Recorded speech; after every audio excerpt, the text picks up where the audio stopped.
At headquarters SAC, the code name Operation Heat Rise was given the next event.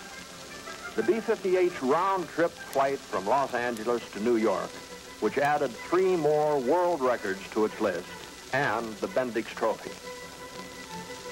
For over 30 years, the Bendix Free-for-All Transcontinental Speed Race has been a proving ground for the newest and the fastest.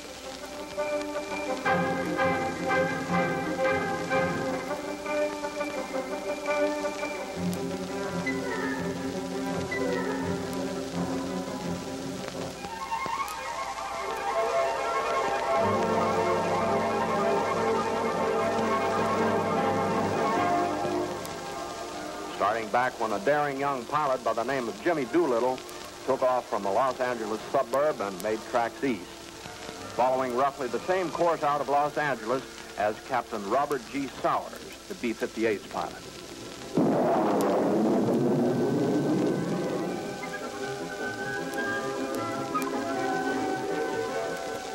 Here's the navigator, Captain Robert McDonald, and the DSO, Captain John T. Walton.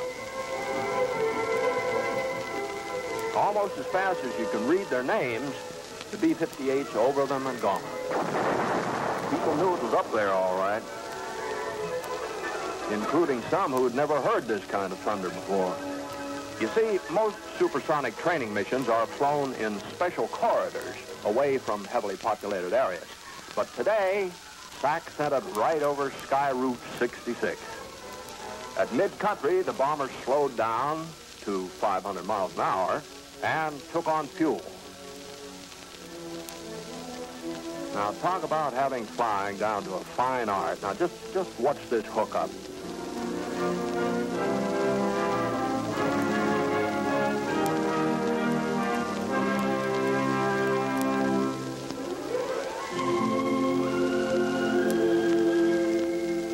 With their tanks full again, they're ready to take the giant step on to New York. Each passing minute puts them 20 miles further along. Air Force officials were sweating it out with the NAA, ready for the time hack. And high overhead, an official waited to make an eyewitness validation of the finish.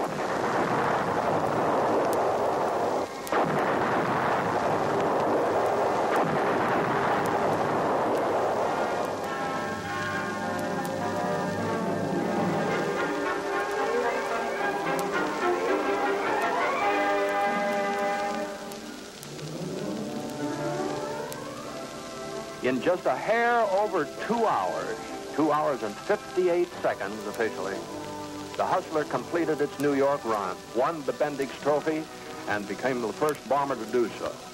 But this is just half the story.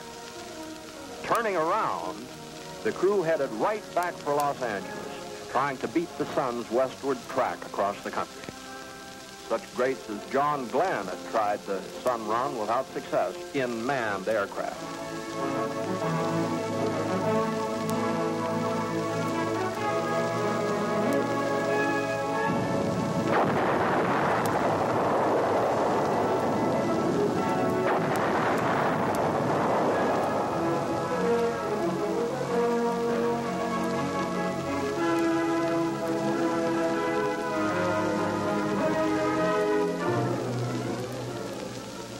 So when the B-58 was clocked in Los Angeles, officials knew that a history-making flight was coming to an end. The sun had been challenged and beaten by 41 minutes.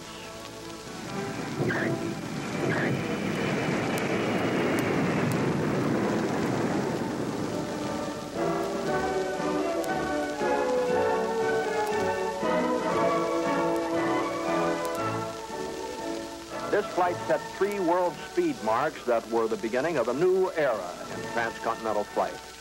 L.A. to New York in just over 2 hours. New York to L.A. in 2 hours and 16 minutes. And a round trip in 4 hours and 41 minutes. I know you must be thinking what I am, that pretty soon commercial jets may be taking us back and forth across the country this fast.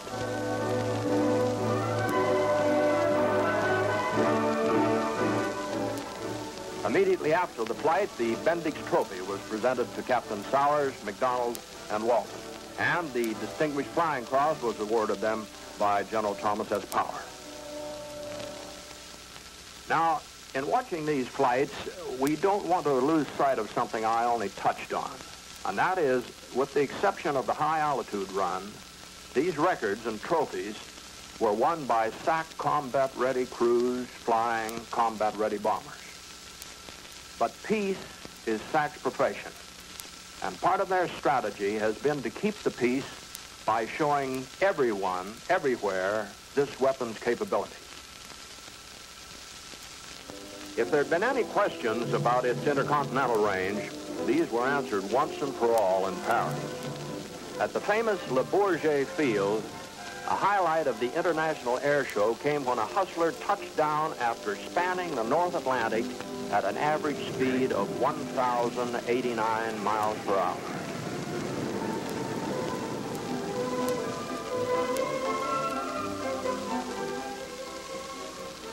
The crew had flown non-stop from Carswell Air Force Base by way of Washington, D.C. and New York. Their time from Washington to Paris was 3 hours, 39 minutes. From New York to Paris, 3 hours and 20 minutes, including 2 aerial refuelings.